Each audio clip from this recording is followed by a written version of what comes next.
Felina here with Skylar McCurran.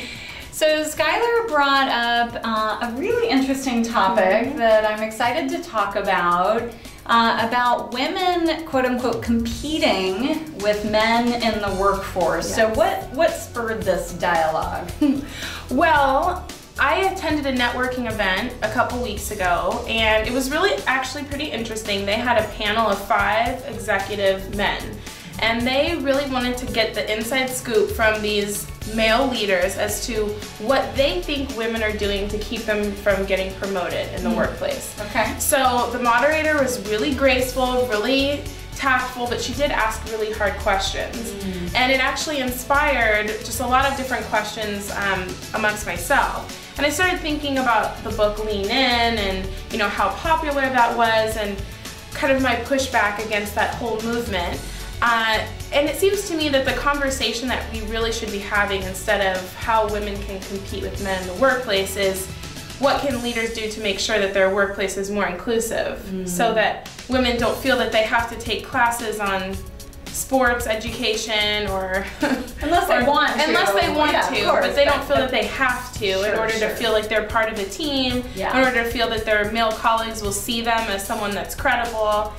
And so that really just spurred this conversation in my heart, so I wanted to bring it up with you. Yeah, absolutely. So I think what's interesting to me, or what struck me initially, is even just the word compete.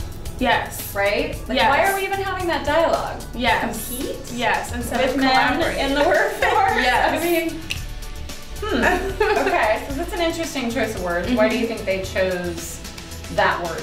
Well, they actually had some statistics around how if you are a female manager and you want to manage men, you have to infuse competition into the workplace because that's what really gets them engaged.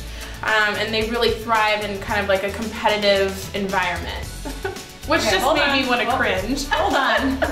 Interesting. Okay, so no note to we should collaborate or we need to play into the competitive nature and learn how to be competitive. Yes.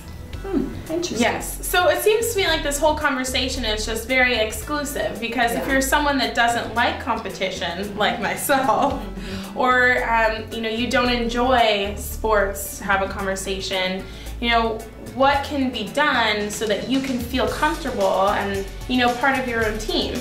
And so this brings up a really kind of awkward situation because I was in the corporate world for five long years, and when I was there, I knew how you really got out early. I got out early. I did. Thank God.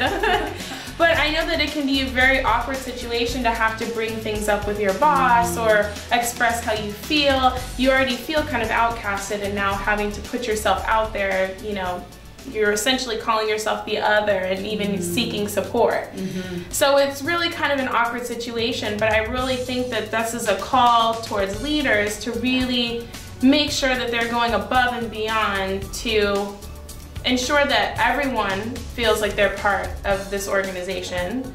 And not only that, making sure that especially people that are the minority in their organization, whether they're handicapped or females, make sure that they understand that they play a large part and they're a contender just as everyone else is. You can be competitive too. Yes.